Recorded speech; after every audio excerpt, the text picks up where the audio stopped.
مطابق فرماتے ہیں کہ یہی بہتر ہے اور انجام کے لحاظ سے سب سے اچھی بات ہے۔ کیوں؟ اس بات سے کہ قرآن اور حدیث جو نظام پیش کرتا ہے یہ نظام کسی انسان کا بنایا ہوا نہیں، اللہ کا بنا ہوا ہے، اور اللہ رحیم اور کریم ہے اور علیم اور حکیم ہے۔ اس واسطے ان کا قانون حکمتوں سے لبریز ہے، ان کا قانون علم کی بنیاد پر ہے اور ان کے قانون رحمتوں کی بنیاد پر ہے۔ تو اپنی مخلوق سے فائدہ چاہا، انہوں نے اپنے مخلوق کا سر کچلنے کا ارادہ نہیں کیا اللہ سبحانہ و تعالی نے۔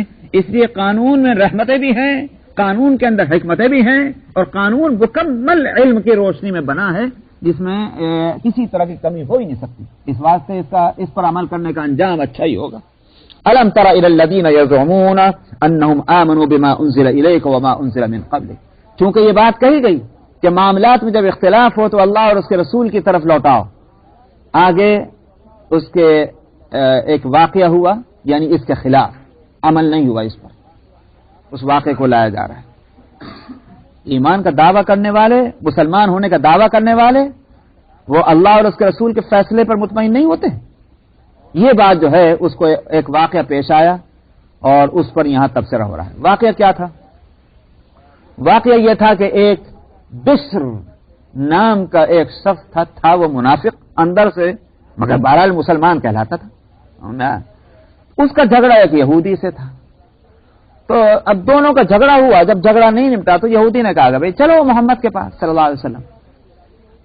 دو وجہ سے، ایک تو یہ کہ نبی کریم صلی اللہ علیہ وسلم حاکم ہے مدینے کے، اور جو قرارداد تھی وہاں اہل مدینہ سے وہ یہ تھی کہ معاملات کا تصفیہ جو ہے وہ نبی کریم صلی اللہ علیہ وسلم کریں گے۔ دوسری بات یہ تھی کہ یہودی کو یہ اطمینان تھا کہ وہاں جب ہمارا فیصلہ مقدمہ جائے گا تو حق کے مطابق فیصلہ ہوگا، نہ حق فیصلہ نہیں ہو سکتا۔ اور وہ یہودی حق پر تھا اس جھگڑے کے اندر۔ اس نے کہا کہ چلو محمد کے پاس۔ منافق، ظاہر ہے کہ منافق تو اللہ نے بتایا، لیکن اس وقت وہ تو اپنے آپ کو مسلمان مشہور کیے ہوئے، وہ جانا نہیں چاہتا تھا نبی کریم صلی اللہ علیہ وسلم کے پاس، کیونکہ وہاں گڑھا تھا نا، پانی مر رہا تھا، وہ نہیں جانا چاہتا تھا۔ لیکن اب کیسے کہے کہ میں وہاں نہیں جانا چاہتا؟ آخر کو مسلمان ہے نا، کیسے کہے وہ؟ تو اینگی بینگی تو چالے چل رہا تھا، مگر صاف نہیں کہہ سکتا تھا کہ میں وہاں نہیں جانا چاہتا۔ یہ ضرور اس نے کہا کہ بھائی ان کو کیوں زحمت دی، کعب ابن اشرف کے پاس چلیں۔ کعب ابن اشرف کون ہے؟ مدینے کا وہ امیر کہ جو اسلام اور پیغمبر اسلام کے خلاف اپنی پوری طاقت جھونکے ہوئے ہے، اپنا پورا سرمایہ جس نے داؤ پر لگایا ہوا ہے، یہ ہے وہ کعب ابن اشرف۔ کعب ابن اشرف بدر کے غزوے کے بعد مکہ مکرمہ جا کر، جس کا میں واقعہ سنا چکا ہوں، مکہ مکرمہ جا کر مکے والوں سے کہہ چکا کہ نہیں کہہ چکا کہ ہمارا تو ارادہ یہ ہے کہ ہم جو ایگریمنٹ کیا تھا اس کو توڑ دیں محمد صلی اللہ علیہ وسلم، اور ہم جنگ کریں۔ مطلب یہ تھا تم بھی آ جاؤ جنگ کرنے کے بعد، تم ہی آ جاؤ۔ یہودی تو بڑے چال باز، تو مطلب کیا تھا؟ ہم لڑیں۔ حالانکہ لڑنا ان کو نہیں تھا، بلکہ ان کو اکسانا تھا۔ ہم لڑنے جا رہے ہیں تو مکے والے سوچیں گے مدینے کے کچھ لوگ لڑنے کو اٹھ گئے، چلو بھاگ لو لڑنے کے بعد، تو خود پیچھے بیٹھ جائیں گے، لڑ جائیں گے وہ۔ یہی چال تھی۔ تو بہرحال یہ کعب ابن اشرف، تو اس نے کہا بشر نے کہ کعب ابن اشرف کے پاس چلیں۔ یہودی نے کہا کہ نہیں، محمد کے پاس چلیں گے صلی اللہ علیہ وسلم۔ آخر تیار ہو گئے، نبی کریم صلی اللہ علیہ وسلم کے پاس جھگڑا پہنچا، آپ نے حق کے مطابق فیصلہ کر دیا، یہودی کے حق میں فیصلہ ہو گیا۔ وہاں سے چلے تو بشر کہنے لگا میرا تو سمجھ میں نہیں آیا، اور یا تو تم چلو کعب ابن اشرف کے پاس، اور یا پھر عمر کے پاس چلیں۔ نہیں، یہ عمر کا نام بھی اس نے لیا، کیا نام ہے، یہودی نے، عمر کے پاس چلے۔ تو بشر کو یہ خیال ہوا کہ نبی کریم صلی اللہ علیہ وسلم تو حق اور ناحق اس میں گڑبڑ نہیں کر سکتے تھے، جو ڈر تھا وہ آیا سامنے۔ لیکن عمر کے اندر ایک چونکہ سختی ہے، اور وہ اسلام اور کفر میں بہت زیادہ ان میں عصبیت ہے، تو جب دیکھیں گے کہ میں مسلمان ہوں اور یہودی ہیں تو عمر میرے حق میں فیصلہ دے دیں گے۔ تو بشر نے کہا چلو وہاں چلیں۔ یہودی وہاں بھی چل پڑا۔ دروازہ کھٹکھٹایا ان کا، حضرت عمر اندر سے نکل کر آئے، پوچھا کیا معاملہ ہے؟ جھگڑا یہ ہے۔ ابھی جھگڑے کا فیصلہ حضرت عمر نے نہیں دیا تھا کہ یہودی کے منہ سے یہ لفظ نکل گیا کہ ہم اپنا جھگڑا محمد کے پاس بھی لے گئے تھے صلی اللہ علیہ وسلم، انہوں نے تو فیصلہ دیا مگر یہ اس فیصلے پر مطمئن نہیں ہے، اس لیے آپ کے پاس آئے۔ حضرت عمر نے بشر سے پوچھا صحیح کہہ رہا ہے یہ صحیح کہہ رہا ہے؟ انہوں نے کہا جی۔ گئے تھے محمد صلی اللہ علیہ وسلم کے پاس؟ ہاں گئے تھے۔ انہوں نے فیصلہ دے دیا؟ کیا فیصلہ؟ اچھا ٹھہر جاؤ ذرا، ٹھہر جاؤ، ابھی آتا ہوں۔ اندر گھر میں گئے، تلوار اٹھا کر کے لا کے اس کی گردن اڑا دی کہ جو محمد صلی اللہ علیہ وسلم کے فیصلے کو نہیں مانتا اس کا فیصلہ پھر یہ ہے۔ اس کے بعد وہ تو یہودی تو چلا گیا، لیکن منافق ایک تھوڑی تھا مدینے کے اندر، وہ تو بہت سے تھے۔ انہوں نے جو ہے وہ دھول اٹھانی شروع کی کہ عمر نے جو ہے ایک مسلمان کو مار دیا، عمر نے جو ہے ایک مسلمان کو مار دیا، عمر نے جو ایک مسلمان کو مار دیا، اور لہذا اس سے خون بہا لیا جانا چاہیے، اس سے قصاص لیا جانا چاہیے، سمجھا؟ خون کے بدلے میں خون یہ تھا۔ تو نبی کریم صلی اللہ علیہ وسلم تک یہ بات پہنچی تو آپ نے فرمایا مجھے اس کی امید نہیں تھی کہ عمر ایسا کریں گے۔ مطلب یہ ہے کہ کسی آدمی کو اس طرح سے قتل کر دیں گے، یہ آپ نے فرمایا۔ تب حق تو اب الجھ گیا ہے، اس لیے کہ مدینے کے اندر دھول اٹھانے لگے لوگ کہ عمر نے ایک مسلمان کو مار دیا۔ نبی کریم صلی اللہ علیہ وسلم جو ہیں وہ آپ کی زبان مبارک سے الفاظ نکلے کہ مجھے اس کی امید نہیں عمر ایسا کریں گے۔ تو اب اگر یہ جھگڑا آگے بڑھ جائے تو پھر تو عمر جو ہیں وہ قصاص میں مارے جائیں گے، اور سوال یہ کہ پھر حق اور باطل یہ کھلے کب؟ تو اس پر آیتیں اتری۔ الم تر الی الذین یزعمون انہم آمنوا بما انزل الیک وما انزل من قبل، کیا آپ نے نہیں دیکھا ان لوگوں کو جو یہ گمان کرتے ہیں کہ وہ ایمان لے آئے جو آپ کے طرف اتارا گیا اور جو آپ سے پہلے اتارا گیا اس پر بھی؟ ظاہر ہے کہ یہ منافقین جو تھے یہ پہلے کتابوں پر، تورات پر، انجیل پر ایمان لائے تھے، اور جب نبی کریم صلی اللہ علیہ وسلم مدینہ منورہ میں پہنچ گئے تو انہوں نے اعلان کر دیا کہ ہم آپ پہ بھی ایمان لیا ہے۔ دعویٰ تو ان کا یہ ہے، یزعمون کا مطلب یہ کہ یہ دعویٰ کرتے ہیں، یہ گمان کرتے ہیں۔ یریدون ان یتحاکموا الی الطاغوت، یہ چاہتے ہیں کہ وہ فیصلہ کرائیں طاغوت سے۔ طاغوت جو ہے وہ اللہ کے مقابلے میں جو بھی طاقت ہوگی، یعنی غیر اللہ جس کو ہم کہتے ہیں، وہ تمام نظام، وہ تمام قوتیں، وہ سارے سسٹم جو اللہ کے پسندیدہ نظام کے مقابلے پر ہوں ان سب کو طاغوت کہا جاتا ہے۔ طغى یطغی، سرکشی کے معنی میں۔ ظاہر ہے کہ اللہ کے بنائے ہوئے نظام کے خلاف ہوگا تو وہ سرکشی ہوگا۔ تو چاہتے ہیں کہ یہ طاغوت سے فیصلہ کرائیں۔ وہ کعب ابن اشرف کے پاس گئے تھے۔ کعب ابن اشرف کیا قرآن سے فیصلہ کرے گا؟ تو وہ تو یہودی ہے، اور اس کے بعد جانے کا مطلب یہی ہے کہ چونکہ یہ مخالف ہے نبی کریم صلی اللہ علیہ وسلم کا، لہذا وہاں چلو۔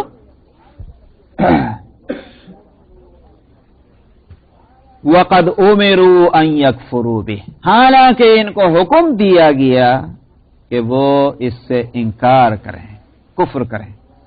مومن ہونے کے یہ معنی نہیں ہے کہ صاحب ہم مسلمان ہیں، محمد رسول اللہ صلی اللہ علیہ وسلم کو مانتے ہیں، اللہ کو مانتے ہیں، قرآن کو مانتے ہیں، مگر ہم ساتھ میں تورات کو بھی مانتے ہیں جو اس وقت ہم ہیں لوگ، بائبل کو بھی مانتے ہیں، اور ہندوستان میں جو وید ہیں ہم ان کو بھی مانتے ہیں، تو ہم یہاں سب کو مانتے ہیں۔ کیا نقصان ہے اس میں؟ سب کو ماننا تو لوگ کہیں گے بہت اچھی بات ہے نا بھائی، یہ کیا ضروری ہے کہ بھائی سب سے ہٹ کر کے اور پھر اپنا جو ہے اپنا پلر کھڑا کر دو، یہ کوئی ضروری ہے؟ تو مسلمان ہے، اللہ کو ایک مانتا ہے، محمد رسول اللہ کو رسول اللہ مانتا ہے، قرآن کو بھی مانتا ہے، پڑھتا بھی ہے، لیکن دوسری کتابیں جو ہیں ان کو بھی مانتا ہے، دوسرے نظام کو بھی مانتا ہے۔ کیا نقصان ہے اس میں؟ وقد امروا ان یکفروا بہ، ان کو حکم دیا گیا تھا ان سے کفر کریں، تو انکار کرنا دوسرے کا اور پھر ماننا اللہ اور اس کے رسول کو، یہی ہے ایمان۔ میں پہلے بھی بتا چکا ہوں، لا الہ الا اللہ کے بعد محمد رسول اللہ۔ یہ نہیں ہو سکتا کہ لا الہ الا اللہ کیوں کہلواتے ہو میاں، تم نے لا الہ الا اللہ مت کہو، بس محمد رسول اللہ کہو، نہیں ہوگا۔ یہ اسی طرح کوئی شخص کہے کہ صرف لا الہ الا اللہ کہو، محمد رسول اللہ مت کہلواؤ، نہیں ہوگا، دونوں ہی جز ماننے پڑیں گے، تب وہ شخص مسلمان ہے۔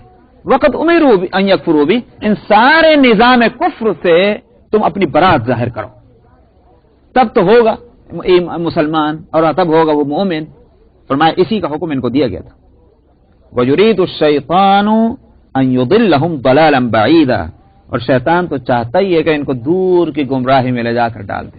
تو یہ باتیں تو بڑی خوبصورت ہیں بھائی، ہاں سبھی ٹھیک ہیں، سبھی اچھے ہیں. انہوں نے کہا بھائی بہت بہت اچھے طبیعت کے آدمی ہیں، واقعی صلح کل ہیں. صلح کل نہیں، یہاں جو ہے اگر صلح کل بنیں گے تو پھر حق اور باطل اس کا لفظ ڈکشنری سے نکال کر پھینک دیجئے، سمجھ میں آیا؟ کوئی چیز نہیں، پھر سبھی حق ہیں. اگر حق اور باطل دنیا میں دو نظام رکھیں اور دن اور رات اور کالا اور گورا، تندرستی اور بیماری اور مالداری اور غربت، اگر یہ ساری متضاد چیزیں جو ہیں اپوزٹ، یہ ساری چیزیں اگر دنیا میں رکھی ہیں اور اس کے پیچھے حکمتیں ہیں، تو پھر حق اور ناحق اور کفر اور اسلام، یہ دو مقابل کی چیزیں، ایک کو چوز کرنا پڑے گا. دونوں کو جو ہے آپ دونوں کا حلوہ نہیں بنا سکتے. تو اس لیے کہا وَيُرِيدُ الشَّيْطَانُ أَن يُضِلَّهُمْ ضَلَالًا بَعِيدًا، شیطان چاہتا ہے کہ ان کو دور کی گمراہی میں لے جا کر ڈال دے. وَإِذَا قِيلَ لَهُمْ تَعَالَوْا إِلَىٰ مَا أَنزَلَ اللَّهُ، اور جب ان سے کہا گیا کہ آؤ اس چیز کی طرف کہ جو اللہ نے اتارا ہے، یعنی قرآن کی روشنی میں فیصلہ کرائیں. وَإِلَى الرَّسُولِ، اور رسول کی طرف چلو، وہاں فیصلہ کرائیں. تو آپ نے دیکھا منافقین کو کہ آپ سے کس طرح سے یہ بدعت مل رہے ہیں. تم نے یہ بدعتیں ہیں، منافقین آپ کے پاس آنے کو تیار نہیں. تو یہاں بشر کے بارے میں صاف بات آ گئی کہ یہ منافق تھا، مسلمان نہیں تھا. تو اس لیے کہ اگر مسلمان مانا جائے تب تو یہ ہے کہ عمر بن الخطاب کا قتل کرنا غلط ہے اور قتل کے بدلے میں قتل ہوگا. لیکن قرآن نے آگے کہہ دیا کہ منافق ہے. جب منافق ہے تو عمر کا فیصلہ صحیح ہے، اس لیے کہ یہ شخص مرتد ہے اگر پہلے سے مسلمان تھا، اور اب اگر پہلے سے منافق ہے تو کافر جب کفر کر رہا ہے اور اسلام کے جو ہے فیصلوں کے راستے میں روڑے اٹکا رہا ہے تو اس کی سزا کیا ہوگی؟ حق اور انصاف کے راستے میں رکاوٹ بن چکا ہے. فَكَيْفَ إِذَا أَصَابَتْهُم مُّصِيبَةٌ بِمَا قَدَّمَتْ أَيْدِيهِمْ، پھر کیسے ہوگا کہ جب ان کو کوئی مصیبت پہنچے ان کی اپنی حرکتوں کی وجہ سے. بِمَا قَدَّمَتْ أَيْدِيهِمْ، جو کچھ ان کے ہاتھوں نے اپنے کر کے رکھا ہے، اور اس کے نتیجے میں جب ان کو کوئی مصیبت پہنچے تو پھر آئیں آپ کے پاس اللہ کی قسم کھاتے ہوئے کہ ہمارا مقصد تو ایک اچھائی پیدا کرنا، معاشرے میں موافقت پیدا کرنا، لوگوں کے جھگڑے نمٹانا، یہ ہمارا مقصد ہے. قسم کھا کھا کر کے ایسے، وہی سورہ کل والی بات ہے. آج دیکھیے تو آج کیا ہو رہا دنیا میں صاحب، انٹرنیشنل کیا بولتے ہیں آرگنائزیشنز بنی ہوئی ہیں اور بن رہی ہیں. کیوں؟ دنیا میں امن قائم کریں گے. سب سے بڑے فسادی تو یہی ہیں، الا انہم هم المفسدون ولکن لا یشعرون. جو امن کے نام پر، صلح کے نام پر جو کھڑے ہوتے ہیں وہی دراصل فساد کا بیج بو رہے ہیں اور قسمیں کھاتے ہیں کہ ان اردنا الا احسانا و توفیقا. انشاءاللہ آئندہ اعلان ہو گیا. 199 سورہ النساء آیت نمبر 63. اعوذ باللہ من الشیطان الرجیم. بسم اللہ الرحمن الرحیم. اولئک الذین یعلم اللہ ما فی قلوبہم فاعرض عنہم وعظہم وقل لہم فی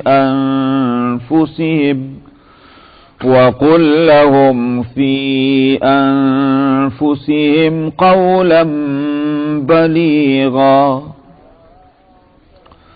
وما أرسلنا من رسول إلا ليطاع بإذن الله ولو أنهم إذ ظلموا أنفسهم جاءوك فاستغفروا الله واستغفر لهم الرسول لوجدوا الله توابا رحيما. فلا وربك لا يؤمنون حتى يحكموك فيما شجر بينهم ثم لا يجدوا في أنفسهم حرجا مما قضيت ويسلموا تسليما.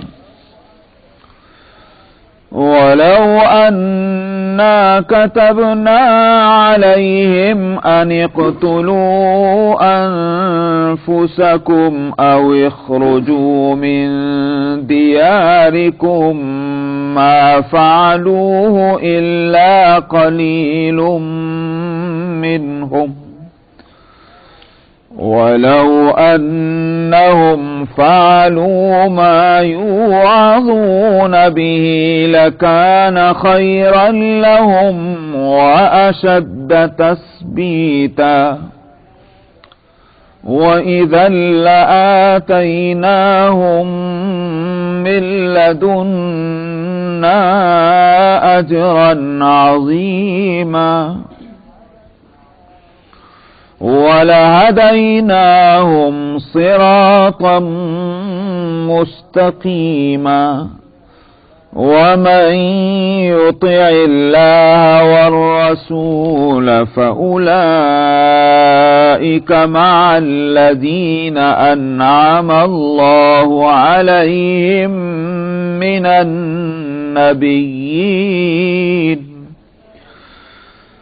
النبيين والصديقين والشهداء والصالحين وحسن أولئك رفيقا ذلك الفضل من الله وكفى بالله عليما يا أيها الذين آمنوا خذوا حذركم فانفروا ثبات أو انفروا جميعا وإن منكم لمن ليبطئن فإن أصابتكم مصيبة قال قد أنعم الله علي إذ لم أكن معهم شهيدا ولئن أصابكم فضل من الله ليقولن كأن لم تكن بينكم وبينه مودة يا ليتني كنت معهم فأفوز فوزا عظيما فليقاتل في سبيل الله الذين يشرون الحياة الدنيا بالآخرة ومن يقاتل في سبيل الله فيقتل أو يغلب فسوف نؤتيه أجرا عظيما صدق الله العظيم.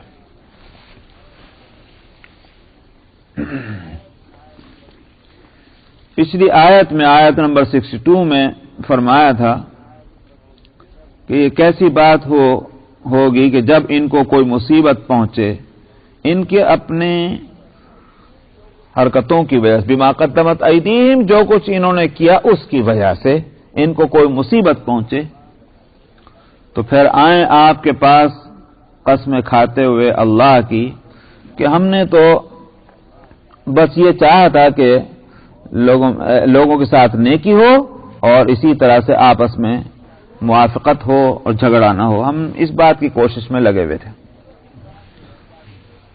یہاں مصیبت سے مراد یہ ہے کہ اگر جنگ پیش آ جائے تو جنگ پیش آ جائے یا آپس میں مسلمانوں میں اختلاف ہو کسی جگہ تو اب یہ آ کر کے اس میں نبی کریم صلی اللہ علیہ وسلم سے آ کر قسمیں کھا کر یہ کہتے تھے کہ ہم تو اگر جنگ میں نہیں شریک ہوئے تو بات یہ تھی کہ ہم یہاں اس کوشش میں لگے ہوئے تھے کہ مسلمانوں کے عدم موجودگی میں ان کے سامان کی حفاظت کر سکیں، ان کے ساتھ حسن سلوک کریں، ان کے بیوی بچوں کو دیکھ لیں، ہم اس لیے ٹھہر گئے تھے۔ یا کہیں جھگڑا ہو رہا ہے تو صاحب ہم تو نمٹانے کے واسطے گئے تھے. حالانکہ یہ جھگڑے کو اور ہوا دینے والے بلکہ جھگڑا پیدا کرنے والے ہوتے تھے یہ جو منافقین تھے. اس لیے یہاں فرمایا اولئک الذین یعلم اللہ ما فی قلوبہم، یہ وہ لوگ ہیں کہ اللہ جانتے ہیں جو کچھ ان کے دلوں کے اندر ہے. یہ مسلمانوں سے چھپا سکتے ہیں لیکن اللہ سے کیسے چھپے گا ان کے دلوں کے اندر کیا چور بیٹھا ہوا ہے. فأعرض عنہم، اے پیغمبر آپ ان سے نظر انداز کیجئے ان کو، اور البتہ ان کو نصیحت کرتے رہیے. وقل لهم فی انفسہم قولا بلیغا، اور ان کے معاملات میں یا ان کی حد تک جو ہے وہ ایک اچھی بات ایسی کہ جو اثر انداز ہو، وہ بات آپ ان سے کہتے رہیے. فأعرض عنہم بھی فرما رہے ہیں اور وعظہم بھی فرما رہے ہیں. یہی دراصل ایک طریقہ کار ہونا چاہیے دعوت اور تبلیغ اور جو اصلاح کا کام کرنے والے کا. اگر کسی کی نالائقی دیکھی جائے تو یہ نہیں کہ اس کے اس بات کی کوشش میں لگ گئے کہ یہ نالائق کی نالائقی دور کر کے ہٹوں گا، اس میں اپنا وقت ضائع کرنا ہے. اور یہ بھی نہیں کہ جب ان لوگ نالائق نکلے تو اب نصیحت کا کام چھوڑو گھر جا کے بیٹھ جاؤ، یہ بھی نہیں کرنا ہے. نصیحت کا کام کرتے رہنا چاہیے، کیونکہ نصیحت کا اثر ان لوگوں میں ہوگا ضرور کہ جن کے اندر کوئی بھی صلاحیت ہے. اگر آپ نے نصیحت کرنا چھوڑ دیا تو اس کے معنی یہ ہوگا کہ وہ ان کا نقصان ہو گیا کہ جن کے اندر صلاحیت موجود تھی. نصیحت کرتے رہیے اور ان کے پیچھے وقت مت ضائع کیجیے کہ جو نالائق ہیں. نصیحت عام جاری رہے، جس کو فائدہ اٹھانا ہوگا وہ فائدہ اٹھا لے.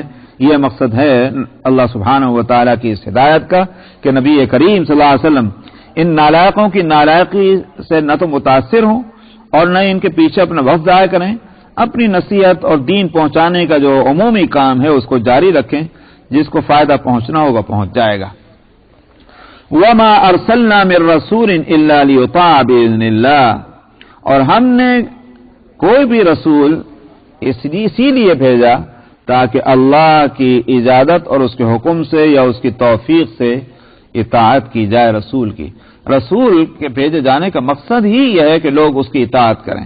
اب اگر اس کے آنے کے باوجود اور یہ کہنے کے باوجود کہ آپ رسول اللہ ہیں لیکن کرتے رہیں اپنی مرضی کی، یہ رسول کے بھیجے جانے کا مقصد نہیں تھا. رسول کے بھیجے جانے کا مقصد اس کا مطلب یہ ہے کہ تم نے سمجھا ہی نہیں ہے، کہ تم یہ سمجھتے ہو کہ بس ایک پیغام پہنچا دیا رسول نے، آگے ختم. اطاعت کرنا ہے، پیغام وصول نہیں کرنا خالی رسول سے، بلکہ اس کی اطاعت اور فرما برداری ہونی چاہیے. یہی مقصد. ورنہ تو اللہ سبحانہ و تعالی کتابیں اتار رہے ہیں، کتابیں اتارتے رہتے، کسی رسول کو بھیجنے کی ضرورت ہی نہیں تھی. اگر محض پیغام پہنچانا تھا تو آسمان سے صرف فرشتوں کے ذریعے سے کتابیں اتار دیتے، لیکن رسول کو بھیجنے کا مقصد یہ ہے کہ اس کی اطاعت اور فرما برداری ہو. وَلَوْ أَنَّهُمْ إِذ ظَّلَمُوا أَنفُسَهُمْ جَاءُوكَ فَاسْتَغْفَرُوا اللَّهَ وَاسْتَغْفَرَ لَهُمُ الرَّسُولُ. اب بھی اگر یہ لوگ جنہوں نے اپنے اوپر ظلم کیا ہے، یعنی نافرمانی کر کے، معصیت کر کے اپنے اوپر ظلم کیا، تو معلوم ہوا کہ گناہ اور نافرمانی سے انسان یہ سمجھتا ہے کہ مجھے فائدہ ہو گیا. مثلا کسی کا مال مار لیا، سمجھے بڑا فائدہ ہو گیا، بھائی میں نے دیکھو کسی طرح سے رشوت ہے یہ جو بھی ہے کہ دیکھو ہمارا فائدہ ہو گیا.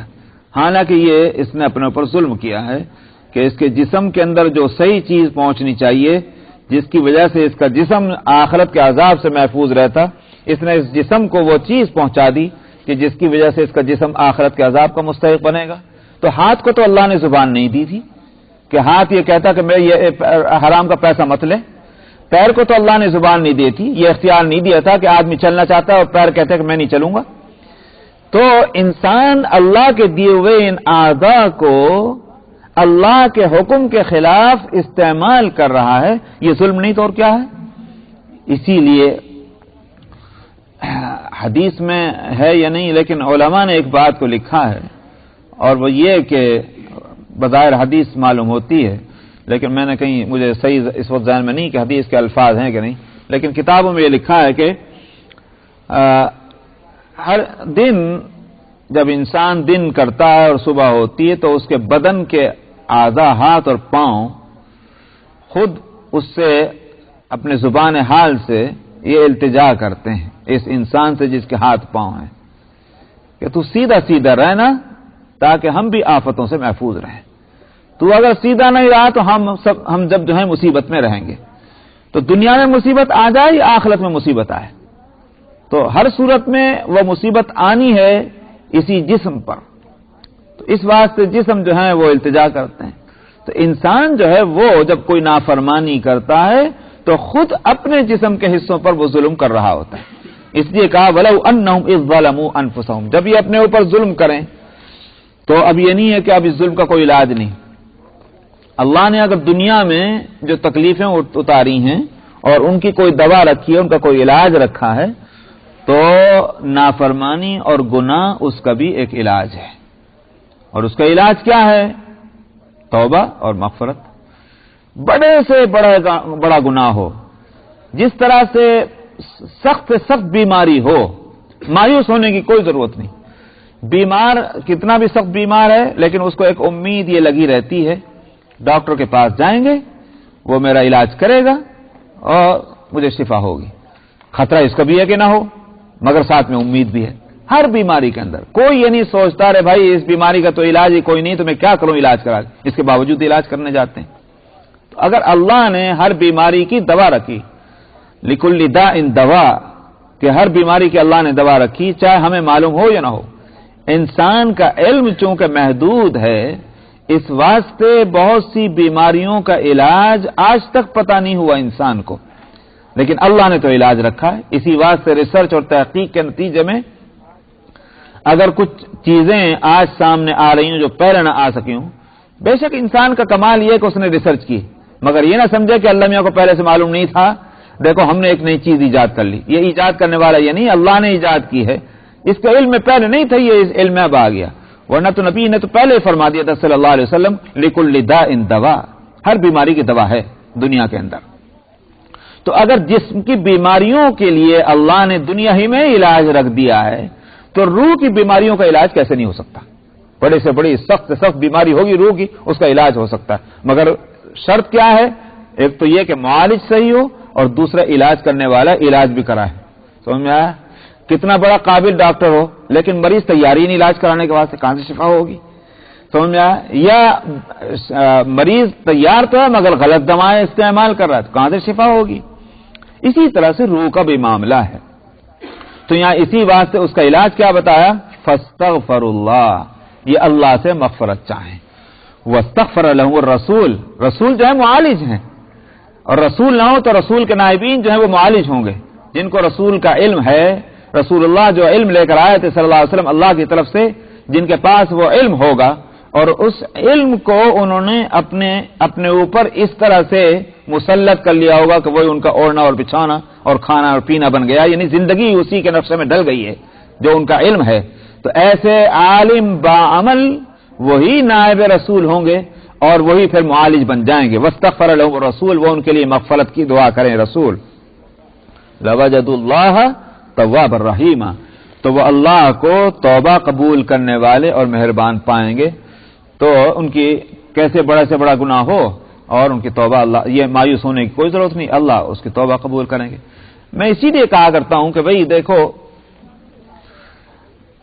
دنیا میں گناہ تو ایک سے بڑھ کر ایک ہیں، لیکن اس بات پر سبھی کا اتفاق ہوگا کہ نبی کے قتل سے بڑھ کر کوئی گناہ نہیں ہو سکتا. قتل نبی، اگر اولیاء اللہ اور ولی کے ساتھ دشمنی جو ہے اس حیثیت سے کہ یہ اللہ کا ولی ہے اس سے دشمنی کرنا، کسی اور وجہ سے ہو رہی وہ بات الگ ہے، لیکن ولی اللہ ہونے کی حیثیت سے اس سے دشمنی کرنا اگر یہ خطرناک ہے، من عادى لي وليا فقد آذنته بالحرب، جس نے میرے ولی جو ہیں میرے خاطر میرے ولی سے کسی نے دشمنی کی، میری طرف سے اعلان جنگ ہے.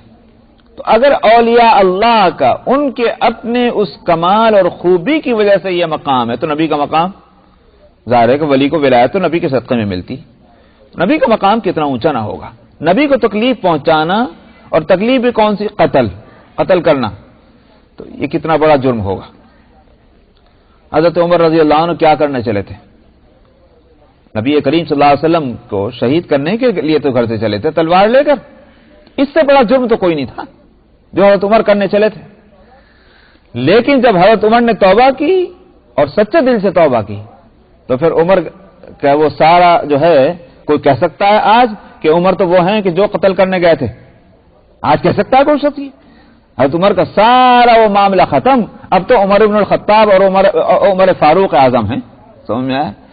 ان کا مقام جو ہے وہ پوری امت کے اندر ابو بکر کے بعد دوسرا نمبر اگر آتا ہے تو عمر بن الخطاب کا آتا ہے، پوری امت کے اندر قیامت تک یہ مقام عمر بن الخطاب کو ملا۔ ظاہر ہے کہ اگر توبہ قبول نہ ہو چکی ہوتی تو یہ مقام کہاں سے ملتا؟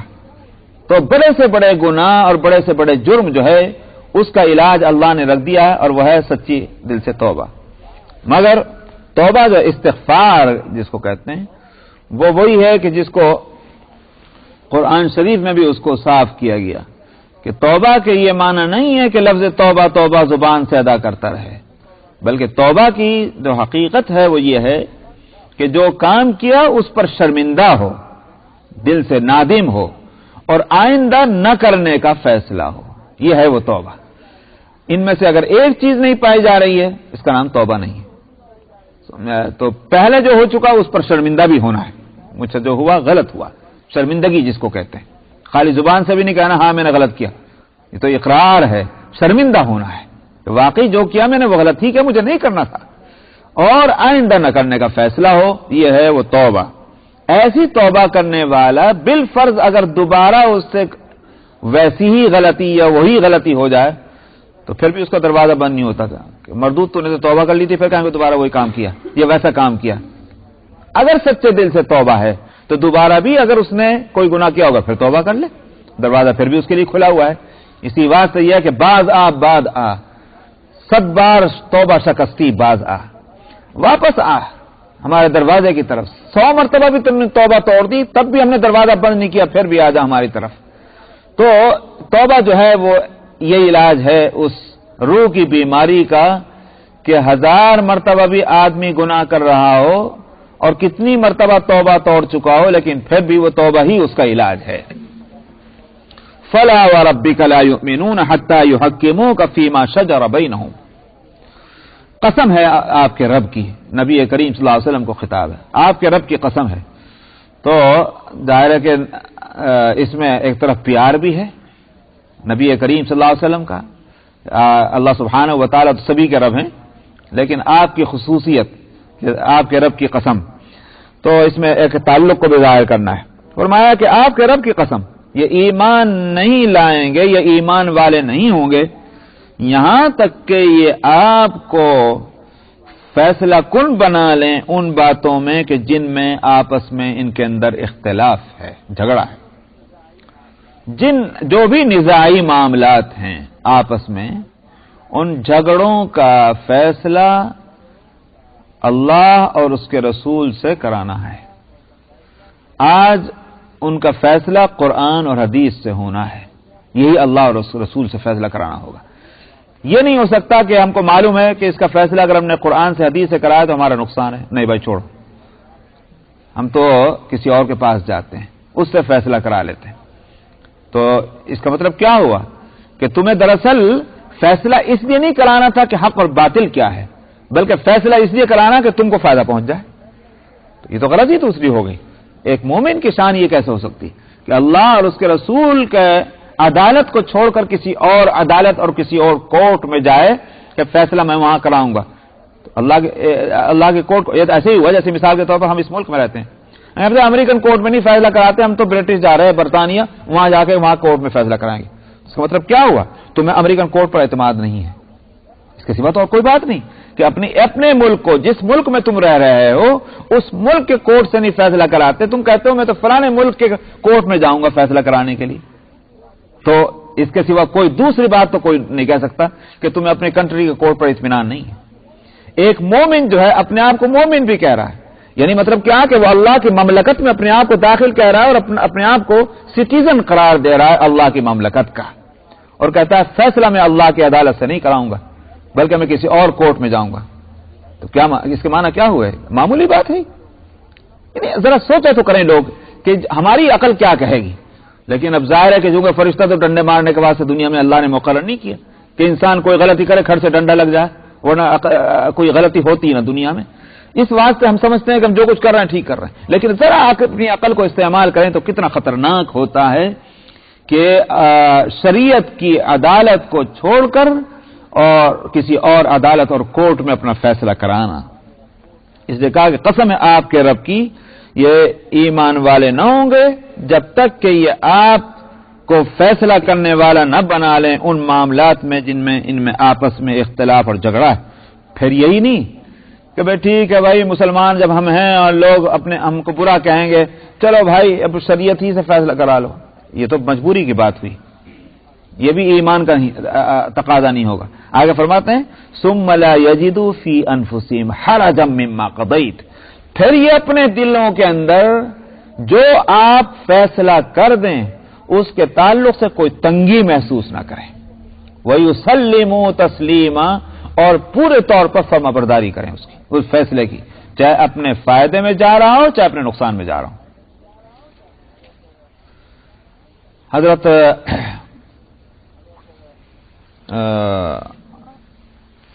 کیا نام ان کا، عبد الرحمن ابن عوف رضی اللہ عنہ، میں نے سنایا تھا جب عشرہ مبشرہ پر میں نے تقریر کی تھی وہ واقعہ کہ عبد الرحمن ابن عوف رضی اللہ عنہ جس وقت مدینہ منورہ پہنچے، ایتھوپیا ہجرت کر لی تھی، وہاں سے مدینہ آ گئے، کیونکہ معلوم ہوا کہ مسلمان اب مدینہ آ گئے ہیں تو وہ آ گئے سیدھے یہاں، تو اب کچھ ہاتھ میں نہیں ہے۔ چنانچہ نبی کریم صلی اللہ علیہ وسلم نے جو اس وقت آپ کر رہے تھے اس کے مطابق ان کا تعلق قائم کر دیا ایک انصاری سے، اور وہ انصاری بزنس مین تھے، کیونکہ عبد الرحمن بھی پہلے سے بزنس کرتے رہے ہوں گے، تو آپ کا کمال تو یہ تھا کہ اگر تعلق جوڑ رہے تھے مہاجرین اور انصار کا تو اس میں بھی مزاجوں کی رعایت کر رہے تھے۔ تو ایسے ہی تھوڑی آپ نے نبوت کی کہ جناب آرام سے سوتے جاگتے کھاتے پیتے آپ نبوت کر کے چلے گئے۔ نبی نے بڑی محنت کی ہے، بڑی عرق ریزی کے ساتھ آپ نے 23 سال گزارے ہیں۔ تو عبد الرحمن ابن عوف کے جو انصاری بھائی بنائے گئے وہ پراپرٹی والے تھے، بزنس والے تھے، کھاتے پیتے تھے، تو عبد الرحمن کو لے گا اپنے گھر، چلو بھائی، اور وہاں ان سے جا کر پہلا کام، یعنی آپ یہ دیکھیں صحابہ کا مزاج کیا تھا، کچھ دیر نہیں، کچھ سوچنے کے واسطے بھی آدمی کو دیر لگے کہ بھئی اللہ کے رسول نے ایک آدمی کو میرے حوالے کر دیا، ٹھیک ہے میں ذرا جا کر مشورہ تو کر لوں گھر والوں سے، سمجھ میں آیا؟ ہم امریکہ میں ہوتے ہوئے تو کوئی کام کرتے ہی نہیں جب تک کہ وہاں جا کر نماز بھی پڑھنے آتے تو مشورہ ہی کر کے آتے ہیں، تو وہاں جو ہے مگر لے گئے ساتھ میں، اور جا کر کے انہوں نے پہلا کام جو کیا، اور اندازہ ہوتا ہے واقع سے کہ انہوں نے جو عرب کا ایک مزاج تھا کہ پہلے مہمان کی خاطر کرو، انہوں نے اتنی بھی دیر نہیں کی، میں آگے جو بات بتا رہا ہوں اس سے سمجھ آئے گی یہ بات کہ انہوں نے کھانا بھی نہیں کھلایا ہوگا شاید اس وقت تک۔ پہلا کام جو انہوں نے کیا وہ انہوں نے یہ کیا کہ سارے اپنے پیپرز پراپرٹی کے لے کر آئے اور لا کر کے سامنے رکھ کر یہ کہا کہ یہ میری پراپرٹی ہے، زمین ہے، جائیداد ہے، یہ میرا گھر ہے، اور ان میں سے آدھا تمہارا آدھا میرا، اور میری 2 بیویاں ہیں، تو اس میں سے جس کو تم پسند کرو میں اس کو طلاق دینے کو دے دوں تاکہ تم اس سے شادی کر لو۔ یہ تھی پیشکش، ہے نہیں کمال؟ عبد الرحمن ابن عوف جب بھائی وہ ایسا ہوتا ہے نا کہ ہم سوچا کرتے ہیں کہ صاحب آپ ایسے کیوں نہیں، یہ نہیں سوچا ہم ایسے کیوں نہیں، اگر انہوں نے یہ ایک اپنا یوں کہ یہ ایک اخلاق پیش کیا ہے تو عبد الرحمن بھی تو کیسے ہونے چاہیے، اگر انصار ویسے ہیں تو مہاجرین بھی کیسے ہیں؟ تو عبد الرحمن ابن عوف نے کہا کہ جزاک اللہ خیر، اللہ میاں تمہارے مال میں برکت دے، مجھے تو بازار کا راستہ بتا دیجیے۔ تو بازار گئے اور وہاں جا کر کے اپنے صبح سے لے کر وہ شام تک جتنا وقت باقی تھا، اس سے خرید اس کو بیچ، اس سے خرید اس کو بیچ، 2-4 اپنا معاملہ کر کے، اور اتنا انہوں نے کما لیا دن بھر کی محنت سے کہ ان کا جو ہے شام کے کھانے پینے کا انتظام ہو گیا۔ اس طرح سے انہوں نے اپنا سلسلہ شروع کیا۔ چونکہ تجارت کا ایک ملکہ ان کو تھا، ان کو ٹیکنیک آتی تھی تجارت کرنے کی، تو 5-6 سال کے اندر عبد الرحمن ابن عوف پھر اپنی اس پرانی حالت پر کہ مالدار ترین انسانوں کے اندر ہو گئے، یعنی ملینز ان کے پاس، تو اب جائیدادیں بھی بن گئی، پراپرٹیز بھی بن گئے، کتنے وہ سب کچھ ہو گیا۔ ایک روز نبی کریم صلی اللہ علیہ وسلم نے فرمایا، اے عبد الرحمن یہ سارا جو کچھ ہے، یہ مال اور اتنی کثرت جنت کے جانے تک پہنچنے میں بڑی رکاوٹ ہے۔ تو عرض کیا یا رسول اللہ، پھر میں اللہ کے راستے میں دے دوں؟ فرمایا ہاں۔ عبد الرحمن نے ذرا نہیں سوچا، گھر چلے۔ کیوں چلے؟ سارے پیپرز لا کر کے رکھ دوں، اور یہ کہ اللہ کے راستے میں سب کچھ صدقہ ہے۔ تو بیچ میں وہی نازل ہو گئی اور آپ نے بلوا بھیجا کہ واپس آ جاؤ، واپس آؤ، اور یہ ہے کہ بس اب تم پورا اللہ کے راستے میں دینے کی ضرورت نہیں، جس طرح تم لوگوں کی ہمدردی اور بہی خائی اور دین کے کاموں میں جس طرح خرچ کر رہے ہو اور صلہ رحمی رشتہ داروں کی اور اس طرح کر رہے ہو وہ کرتے رہو۔ آپ نے روک دیا۔ نبی کے اس فیصلے میں کوئی چونو چرا ہے، کوئی تعمل ہے؟ قطعاً نہیں۔ خوشی کے ساتھ چلے گئے لینے، لا کر اچھا خیر یہ تو وہ چلیے۔ ایک اور واقعہ ہے، آگے شاید آئے گا۔ واقعہ یہ ہے کہ ایک صاحب کے یہاں چوری ہو گئی، اور جس نے چوری کی وہ اس وقت جب تفصیل آئے گی تو وہاں میں بتاؤں گا انشاءاللہ۔ لیکن جن صاحب کا مال چوری ہوا تو نبی کریم صلی اللہ علیہ وسلم نے ان لوگوں کے لیے فرمایا فلاں آدمیوں کا نام تم لوگ کیوں لیتے ہو بے وجہ؟ یہ آپ نے فرما دیا تھا۔ جب یہ بات ان تک پہنچی کہ جن کا مال چوری ہوا ہے، تو حالانکہ وہ غصے ہو رہے تھے، سب کچھ تھا، لیکن جب اللہ کے رسول کی یہ بات پہنچی تو انہوں نے کہا کہ تو پھر ٹھیک ہے، حسبنا اللہ۔ مطلب کیا ہے؟ اللہ بس ہم کو کافی ہے، اس کے بعد اب ہم کچھ نہیں کہتے۔ رسول اللہ صلی اللہ علیہ وسلم کا ایک فرما دینا جو ہے، سارے غصے، سارے جو ہیں وہ جوش اور جذبہ اور سارے جو ہیں ارادے سب جو ہیں وہ ٹھنڈے ہو جاتے تھے، اور بس یہ کہ حسبنا اللہ ونعم الوکیل، اللہ ہم کو کافی ہے۔ اللہ کے رسول نے ایک بات فرما دی، اب اس کے بعد ہم کچھ نہیں کر سکتے، کچھ نہیں کرنا۔ اور اس پر چہرے کا رنگ بھی بدل جاتا ہے، نارمل ہو جاتا ہے، طبیعتوں کا وہ جوش اور غصہ بھی جو ہے وہ بالکل ٹھنڈا۔ یہ بات کیسی ہے؟ یہ وہ کہ وہ ثم لا یجدوا فی انفسہم حرجا مما قضیت۔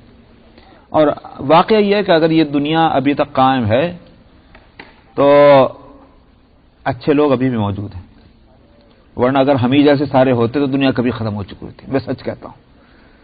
میں مسجد نبوی کے اندر رمضان میں حاضر ہوا، افطار کا وقت، تو وہ ہوتا ہے وہاں جب پہنچتے ہیں تو ہر آدمی پکڑ کے لے جاتا ہے، ہمارے پاس بیٹھ جاؤ، ہمارے پاس بیٹھ جاؤ، ہمارے پاس بیٹھ جاؤ۔ رمضان کے اندر تو وہ نقشہ ہی وہاں کا ایسا ہے کہ اس کی کوئی مثال دنیا میں دیکھنے کو نہیں ملتی۔ تو خیر وہ ہم ایک جگہ پکڑے گئے، وہیں بیٹھ گئے، تو دیکھا کہ ایک آدمی جو ہے وہ مار تمام غصے ہوئے جا رہا ہے، وہ عرب ہے اور اتنا غصہ کوئی باہر کا ہے، مدینے کا نہیں، بہت غصے ہے۔ اب یوں پتہ نہیں بھئی کیا ہوا، اس کو بولے جا رہا ہے۔ بظاہر ایسا لگتا ہے کہ وہ جو سرو کر رہے تھے، لا کے رکھ رہے تھے چیزیں، وہ اپنے کسی شیخ، کسی جو کھانا لے کر آیا تھا، کھانے کی چیزیں، وہ اس کے ساتھ جو ہیلپر تھے، وہ اس پہ کسی پہ اس کو غصہ آیا۔ کس بات پہ آیا وہ مجھے معلوم نہیں، اس لیے کہ میرے پہنچنے سے پہلے تھا، مگر غصہ خوب ہو رہا۔ وہ جو کھانا جو اصل مالک تھا، جو لے کر آیا تھا کھانا، وہ تھا مدینہ کا بدو، جو کالے وہ ہوتے ہیں، وہ تھا۔ تو اس کے انداز سے معلوم ہو گیا کہ یہ ہے وہ اصل لانے والا۔ تو اس کے ہاتھ اپنے وہ کھجوریں نکال کے اس طرح سے رکھ رہا، تو ہاتھ بھرے ہوئے تھے اس کے کھجوروں کے اندر، اس طرح وہ وہاں رکھ کر کے اٹھا، اور آنے کا میں تو یہ سمجھ رہا تھا کہ اب یہ جا کر اس کو الٹ دے گا، اس لیے کہ بھائی اس کے ایک آدمی کے اوپر یہ مار تمام غصے ہوئے چلے جا رہا ہے۔ ارے بھائی تم کو کھانے کے واسطے یہاں بٹھایا، کھا رہے ہو، نہیں کھانا، کہیں اور چلے جاؤ، غصہ ہونے کی کیا بات ہے؟ یہ آ کر کے تو اس کو الٹ دے گا شاید۔ تو میں بالکل یہ انتظار کر رہا کہ اب یہ اٹھا ہے، یہ اللہ خیر کرے۔ لیکن ہوا کیا؟ ہوا یہ کہ وہاں پہنچنے کے بعد اس کے سر کو چوما، اور چوم کر یہ کہا صلی علی النبی، ادھر روضہ اطہر کی طرف اشارہ کر کے کہا صلی علی النبی۔ اور کمال یہ ہے، جس کو میں نے آنکھوں سے دیکھا، کہ یہ لفظ اس کے منہ سے نکلا ہے اور اس کا غصہ ٹھنڈا ہوا ہے۔ اس کے بعد ایک لفظ میں نے اس کی منہ سے نہیں دیکھا نکلتے ہوئے۔ میں نے کہا کہ اللہ میاں نے ان کو اگر مدینے میں رہنے کی سعادت بخشی تو ویسے تھوڑی بخشی، ہم جیسے پاجی لوگ تھوڑی جا کے رہیں گے، اس لیے کہ ہم نہیں اس مقام کی قدر کر سکتے۔ تو جو لوگ وہاں رہ رہے ہیں ان میں ایسے لوگ بھی ہیں تو یہ بات جو ہے کہ رسول اللہ کا اور اللہ کا یہ مقام اپنے دل میں ہو کہ سارے اپنے جوش اور جذبے وہ ایک دم سرد پڑ جائیں، یہ بات آسان نہیں ہے. یہ تو بڑے مجاہدوں سے حاصل ہوتی ہے، اور یہ پھر اللہ ہی جس کو یہ توفیق دے دیں. تو یہ ہے کہ وَيُسَلِّمُوا تَسْلِيمًا، اور اپنے آپ کو پورے طور پر سپرد کر دیں. وَلَوْ أَنَّا كَتَبْنَا عَلَيْهِمْ أَنِ اقْتُلُوا أَنفُسَكُمْ أَوِ اخْرُجُوا مِنْ دِيَارِكُمْ مَا فَعَلُوهُ إِلَّا قَلِيلٌ مِّنْهُمْ. اور اگر ہم ان پر اس بات کو فرض کر دیں، واجب کر دیں کہ تم اپنے آپ کو قتل کر دو اور یہ اپنے آپ کو بستیوں سے نکال دو، تو یہ ان میں سے تھوڑے سے لوگوں کے علاوہ کوئی اس کام کو نہ کرتا. یہ اصل میں یہود نے چڑھایا تھا مسلمانوں کو کہ تم ہمارے مقابلے میں کیا تمہاری حیثیت ہے. دیکھ لو تمہارے قرآن کے اندر یہ موجود ہے کہ صاحب اللہ نے حکم دیا تھا ہمیں اپنے آپ کو قتل کرنے کا، ہم نے تو اپنے آپ کو قتل کے لیے پیش کر دیا تھا. تو تمہارے اوپر اگر یہ چیز آئے تم کر سکتے ہو، تمہارے اوپر تو ایسا سخت حکم ہی نہیں آیا. تو یہاں یہ کہا جا رہا ہے کہ ہرگز نہیں، ان میں سے تھوڑے ہی نکلیں گے کہ جن کے دل میں خوف خدا ہوگا اور وہ اس بات کے لیے تیار ہو جائیں، ورنہ اب یہ ان میں سے کوئی اپنے آپ کو ہلاکت میں ڈالنے اور یہاں تک کہ اپنی بستیاں چھوڑنے کے لیے تیار ہو جائیں، ان میں سے کوئی تیار نہیں ہو.